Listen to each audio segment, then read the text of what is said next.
Ellie and welcome back to my YouTube channel. First off, really quickly, if it's super unfamiliar where I am, it's because I'm at my boyfriend's house. I'm living here at the minute, like a little bit throughout summer. So excuse the setup. This is the best attempt I could do at making a cute setup in an otherwise boy room. But I'm gonna go for a drive and take you with me for most of the video anyway, so this is just for the first part of the video. But today I'm going to be doing a sort of advice video telling you guys everything I wish I knew before I started university. So basically everywhere that I went wrong, all the disasters that I had, and just telling you guys advice for if you're starting uni. A lot of these work for if you're starting college or kind of anything in school as well. And there is different sections to this video where I'm going to be talking about different things, so I'll put these on the screen here. But I don't want to waffle too much or make this intro any longer, so without any further ado, I'm going to just jump on into the video and get with the first section.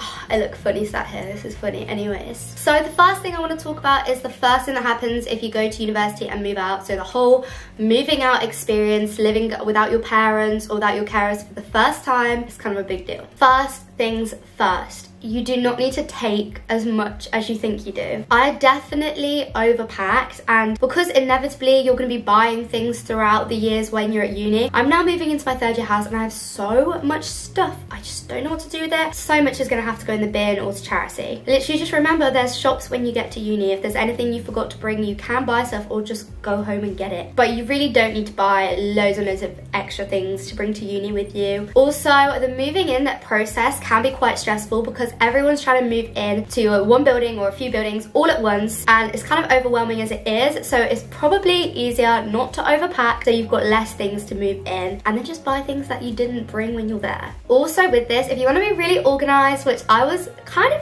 pre-organized when I moved in first year, then pre-plan where you're going to put things in your room, especially if you can get pictures of your room from your uni accommodation website, or even if you have to email and ask for pictures, like, go for it. And then you can plan out where you're going to put all your stuff. If you have a lot of stuff like I do, definitely do this. It's going to save you so much time once you get there, and you can unpack really easily, and it's just a lifesaver. The next thing is when you move in, it can be super weird at first. You'll just kind of like move in, you're in like your own little rooms, and then everyone just kind of sits there and is like, okay, what now? Like, you moved in, you've unpacked, and then you're just like, but honestly, just go talk to your flatmates. Like, just whatever it takes to start a conversation, even if you're going to knock on someone's door and just introduce yourself, do it. The longer you wait to talk to people, the more awkward it's going to be. Like, if you live there for a week before you start talking to people, that's super awkward. If you move in and just start talking, that's perfect. And small talk is your best friend. You can literally just be like, oh, where are you from, what are you studying, blah blah blah. It's all got to be done, so go for it. The next one is a little bit of like a deeper one to do with moving out, but just don't underestimate that moving out is a really big thing and how that might affect you personally. Like, everyone's going through the same thing, and it's obviously going to be different for everyone. Just from person to person, it will differ so much whether it's going to be a breeze or going to be really difficult for you. For me personally, I was very like upbeat and happy and all for moving out, super excited, got there, unpacked, and then in the first couple weeks I started to struggle a lot. I think I was kind of homesick without knowing that I was homesick, if that makes sense. But basically everyone in my flat was not getting along. There was just arguments on arguments, and not even over little things, like big beefy arguments, and that is terrifying for me. I hate things like that so much. I found myself getting so stressed and so overwhelmed that it was literally making me ill, and I wasn't even going to my lectures in literally the first few weeks because I just felt so sick all the time because I was feeling so anxious and overwhelmed. And that is completely normal, and obviously happens to a lot of people. But the one thing I would say, and what helped me, is that you definitely need to talk to someone about how you're feeling. This next section of the video is sponsored by BetterHelp, so thank you so much BetterHelp for sponsoring this video. So if you're struggling with feeling depressed, stressed, anxious, overwhelmed, anything like that, then today's sponsor BetterHelp is here to help you. BetterHelp offers licensed therapists who are trained to help and listen to you, and you can contact them when you want in your convenience in an online private environment. BetterHelp has over 20,000 therapists with a huge range of expertise which otherwise may not be available in your area, but because it's online, it's so accessible. And it's really simple to get started. All you have to do is fill out a questionnaire which asks your specific needs, and then you can get matched to your therapist within 48 hours. hours. And once you've got your therapist, then you can schedule your secure video calls or phone calls, and you also can have unlimited messages with your therapist. And one of the things I think is really important is that everything you share is completely confidential. My BetterHelp therapist, Amy, has been so great in helping me overcome the anxious feeling that I was feeling almost all the time, and instead focus on refinding my goals and being able to focus on them without feeling overwhelmed, stressed or anxious. If you feel that you may need a new therapist, you can get one at any time with no additional charge. So you can join the over 2 million people who have already taken charge of their mental health with an experienced BetterHelp therapist. And with my link in the description, you can get 10% off at betterhelp.com. That's better, H-E-L-P, betterhelp.com. But that is everything from our sponsor BetterHelp. Thank you for sponsoring this video, and let's get on to one more tip about moving in/out. So my final tip for moving out or moving in to your new accommodation or house or whatever is to remember to bring some sentimental things with you, especially if, like me, you do get a little bit homesick. I would definitely recommend printing off pictures or taking with you a blanket or even a teddy. Everyone takes teddies to unis, like, it's not even silly. Take your childhood teddy with you, don't leave him at home. But yeah, that is everything about moving out. The next thing I'm going to talk to you about is all about like making friends, which applies to everything in life, but especially uni or college or anything like that. So I am going to go get in my car because I'm going to go to a Starbucks and get a drink, but I'm going to take you with me and let's go.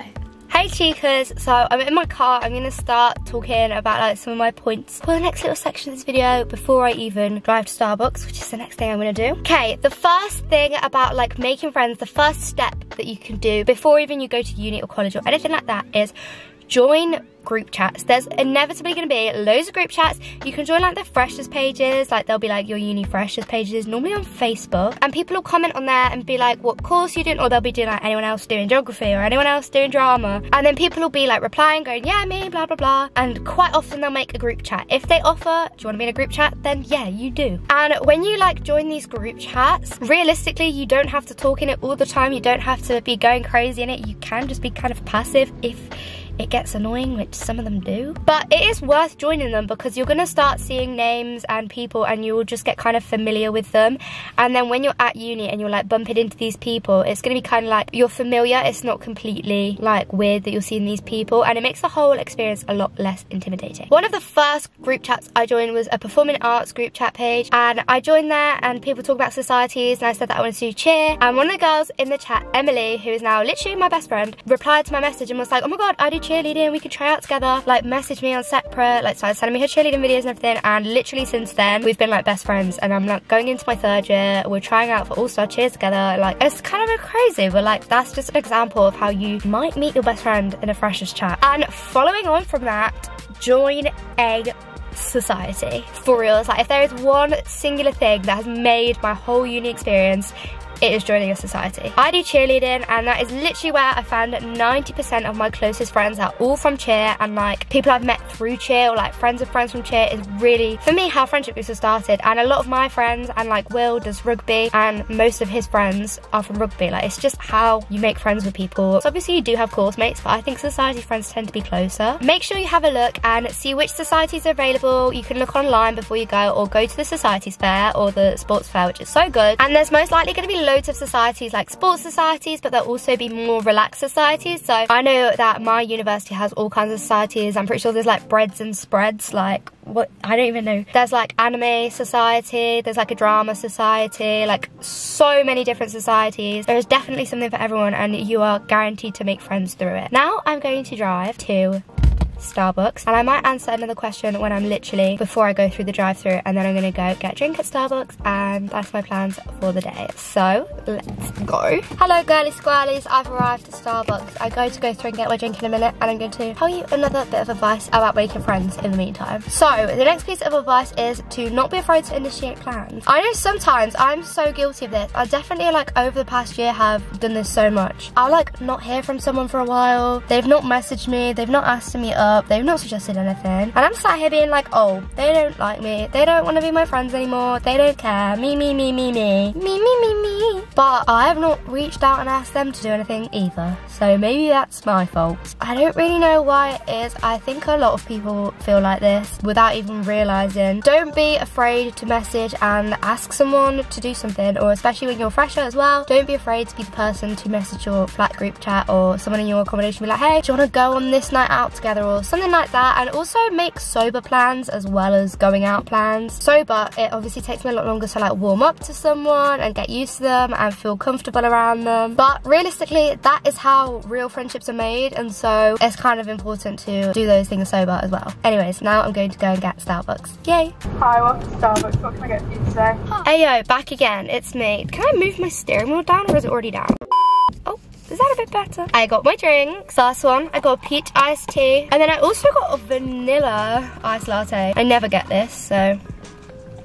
Anyways, I'm going to move on to the next little section where I sip on my tea, and I'm sip the tea because we're going to move on to talking about drinking, brackets, alcohol, and partying. First thing, probably the most important, don't feel pressured to drink in order to like fit in or to have fun or anything. Obviously there is like a big like party culture, drinking culture at uni, but trust me, not everyone drinks. There are people who don't, believe it or not. I know that I have friends who don't drink and who literally never ever drink on a night out, and they're still some of my favourite people to go on a night out with because they're just fun. They're just like fun people, so it doesn't really matter. And I'm sure if you are someone who doesn't want to drink alcohol, you can still go out and enjoy the night. Don't go out if you don't want to, obviously, but if you do go out, don't feel like you have to drink because you don't have to. And with this also, there is literally, I swear this is a thing, there is an art, a gift from the gods that comes with going out and not drinking and still having a lot of fun. I'm guessing some people watching this have never drank alcohol before, but it just kind of makes you feel really relaxed, and it makes you feel like nothing's embarrassing, everything's just kind of funny. But if you can train yourself to feel like that, just go off the vibes and off the energy of everyone else when you're on a night out. Not only is this going to save you money, but it's going to save you a hangover and probably some regrets, so I recommend. Also, this one's kind of an obvious one, but make sure you know your limits with your drinking. Try your best to know when to stop. You don't want to black out, like, just try and like keep within your own limits. And this is a big one, and that is think about your safety on nights out. If you're in a club or like a crowded bar, then quite often you can ask and you can get little toppers for your drinks, or like these like things that stick over your cups. You put a straw in them, so to try and eliminate as much of the risk as possible that comes when you're out with drinks and you could get spiked. It's gross and it's sad that we even have to think like that, but it is important, and that goes to boys as well as girls.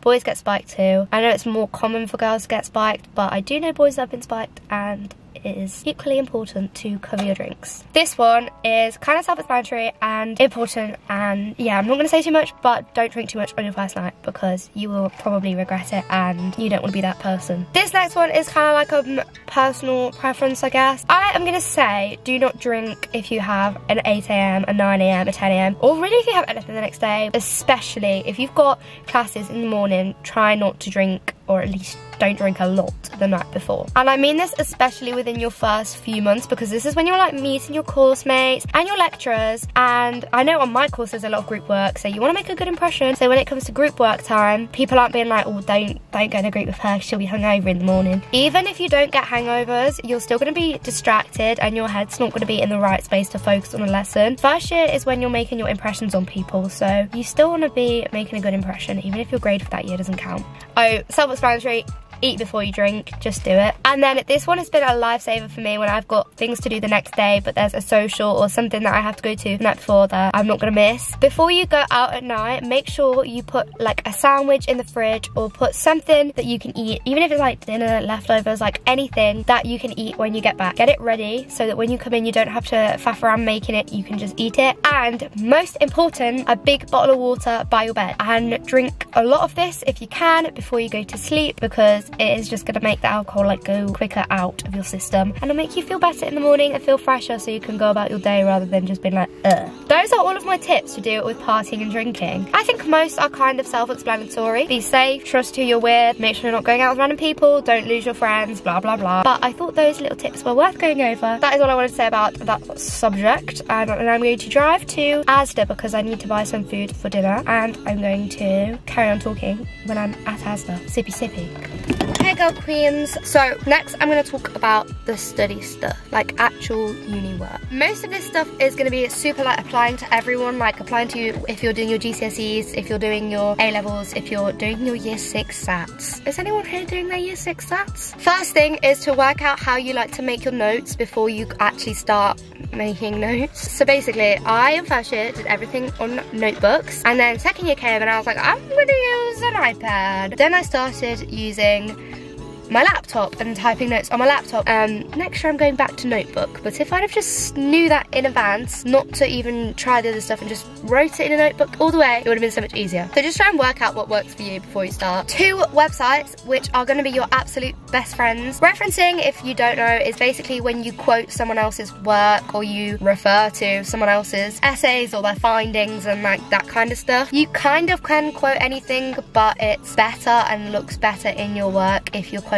academic sources, so like essays, journals, like that kind of thing. So your number 1 go-to website for this will be Google Scholar. This website saved my life. It is so good for finding things that you want to reference. I don't know if I'm stupid or smart for this, but it's probably not the way you're supposed to do it. So I'll be writing my essay and I'll think of a point I want to say. Say for example, I want to say that people like dogs more than cats overall, but I need evidence to back this up. I need a quote to back this up. I'll search in Google Scholar and be like, people like dogs more than cats, and it will come up with articles that people have wrote that state that or that have that included, and then I can quote them. So Google Scholar, get to know it. And the second website is Cite This For Me. So this helps you with your references. So once you've obviously wrote all your quotes from people, at the end you're going to have to do a reference list or a bibliography where you basically write all of the people that you're referencing, like you write their name, whether it's a book or an essay or a journal, like that kind of thing, the year it was, like that kind of stuff. But you have to do it in like a certain order and it gets kind of but you can use this website Cite For Me and you literally, it does it all for you pretty much. So that's a good one. Some lecturers will record your lessons and upload them after. If they do that, then I recommend just listening to it again or watching it again, even if it has to be something you're doing on the go. Like if you're driving home or you're on the train home for the weekend or something, pop your headphones in and just like listen to it. Just listen to it again, and little bits will go into your brain that didn't go in the first time, or you might notice something that someone said and think, oh, that's really good, that you didn't think the first time. This one is such a interesting one. I really like this point, and it is definitely something that I've learned personally through, I don't know what the word is because it's not trial and error, just my own personal findings. Obviously, contributing and being engaged in your lessons helps you learn. Having discussions in your lessons and getting involved does help you learn, and it does benefit you. I really have found that contributing in lessons is a habit, and it can become a habit. It's a good habit. If I go to a lesson and I'm like tired that day, or I'm like, oh, I'm not gonna, you know, teacher asks a question, I'm not gonna be the one to put my hand up because someone else is gonna put their hand up, they can answer it, I'm tired, and it's kind of the easy route. If I let myself do that, then I'm gonna keep doing that, and I'm gonna do that in all my lessons, and I'm just gonna get to the point of being quiet and feeling too shy to answer any questions. However, if the teacher asks a question and I'm like, oh, I kind of like think I know what it is, like I'm not 100% sure, but you know, I'll put my hand up, I'll have the discussion. If I do that once, especially if I do it at the start of a lesson, I'm so much more likely to do it again and do it in other lessons. And I think at uni, it's important to do this because you kind of do get a relationship with your teacher. Obviously, you don't want to be super annoying. You don't want to be the person that's like, me for every single question. Like, that is annoying. Don't be that person. But you do want to be able to have discussions with your teachers. That is a top recommendation from Ellz.no. Make positive habits. Anyways, I'm going to go into Asda now, and I'm going to buy something for dinner. I don't know what, but I need food. Catch you later, skater. I've just bought a meal fit for a 5-year-old, not gonna lie.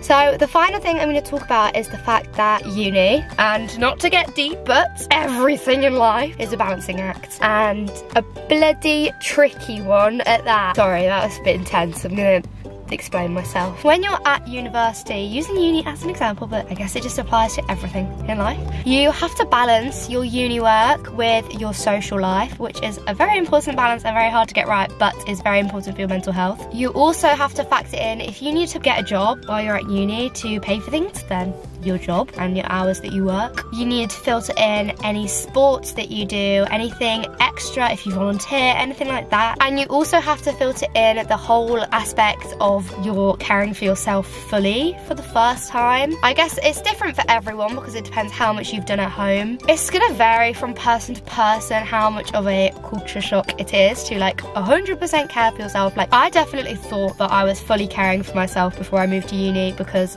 like my mum don't pick out my clothes for me anymore, do you know what I mean? You like might shop for yourself or do a lot for yourself, but it just somehow still is a shock when you're at uni and you do everything yourself. But it just is a lot to consider. Like, you've got a lot on your plate and there's a lot to try and get right, you know? I'm not gonna lie, there's really not a perfect way to do this. There's not a, oh, do this and you'll be fine, you know? It's a bit of a trial and error. It's not gonna run smoothly at first. The only thing I can say that has helped me the most with this is organisation. I think organisation is so key. Making your to-do lists and writing down like the most important things you need to get done and what's most important to you as well. Like, try and think about it logically. Obviously, I could be like, okay, the most important thing to me is go to cheerleading, see my friends, go out. But realistically, I've got to also filter in uni work and, oh, I've got a deadline here and I've got an essay due then. So that's fine. I'll do half the essay before cheerleading and then I won't go out tonight or tomorrow night because I'll finish my essay, but I'll go out on Friday night. Maybe I won't drink on Friday night so I can go home on Saturday and see my parents, you know? It's a lot to think about, and I think just organising your week ahead and categorising like what's most important and putting those things first is really gonna help you. And then the final thing with all of that would be, I would say, organise from the start of the year the most important things. So what I mean by this is like when deadlines are, when essays are due, or when projects are due, if you've got exams, when your exams are, anything else that's really important, like just the main key really important things. Start with those things at the very start of the year and just plan. Put those dates, they're blackout dates, you can't do anything else, then they're key, and go from there really. Honestly, I think like most people probably go through their whole life or like go up into like your real adult years not really having the perfect balance, and it's something that you're always trying to achieve. It's quite frustrating now I think about it. It's a little bit, it's quite overwhelming, but it's just life. And remember that although your grades are super important, obviously they're not the most important things in the world, and your mental health should still come above your grades. Anyways, I'm gonna drive back now because I've got some food which is probably heating up because it's like 28 degrees right now.